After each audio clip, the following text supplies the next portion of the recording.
Thanks. Hey Beto, my name's Dylan. Hey, Dylan. I'm a 22-year-old recent college grad who lives in Dover. I am so scared of the climate crisis and the storms that are to come, like the ones that you talked about. But I know that for my whole life that the fossil fuel industry has been paying off politicians. Hold on. Take your time.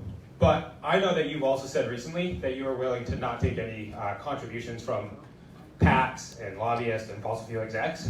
But I read recently that you took some contributions from fossil fuel. Tens of thousands of dollars.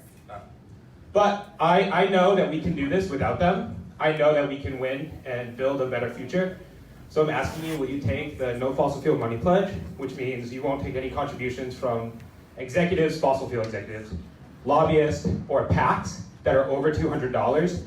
This still allows fossil fuel employees to contribute to campaigns because they deserve to. And I know that we can build a better future. So will you take the no fossil fuel money pledge and do this with us? Yeah. Thank you for being here. As you mentioned, I don't take PAC money and have not taken PAC money for approaching 5 years now as a member of Congress, as a Senate candidate, and now a candidate for the presidency.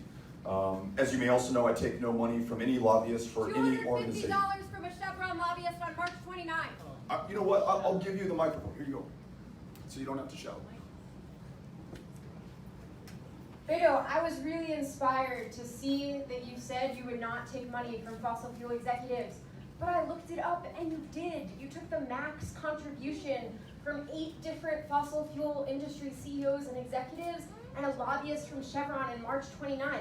And that just makes it hard for us to believe that you're going to keep your promises to address the climate crisis. So we want to know, do you stand with us and the millions of people whose lives are being affected by the climate crisis, those people in Houston?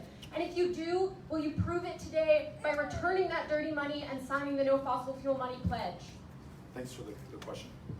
Appreciate it. So you're right. I was just told as we drove in that we accepted on one of the last days of the FEC filing period a check from a lobbyist. We are returning that check from the lobbyist because we know any accepted from lobbyists. There's a reason that I'm here right now with you and with these kids and not with my kids back home, Ulysses and Molly and Henry, who are 12, 10, and 8. It's because I understand what is coming for them unless we take action right now. And I know that there is a way to do it, and I know there's a way to do it without excluding entire industries, without making people who work for oil and gas companies feel like they're the enemy, without coal miners feeling like they are somehow guilty of doing something wrong to this country or to this planet, bringing everybody into the solution that we have going forward. The single greatest industry that has contributed to our campaign so far, a campaign that has not accepted a single dime from a single political action committee, a campaign where 98% of our contributions are under $200, 99% of them came online and raised more than any other campaign in its first 24 hours, was public school educators and school teachers. So listen, I'm in this fight with you, and I know that you have a number of other candidates to vet and to ask questions of and to listen to their plans and policies. But I want to do everything within our power to make sure that we get to net zero greenhouse gas emissions as soon as possible. I know that everything rests on the next 10 years.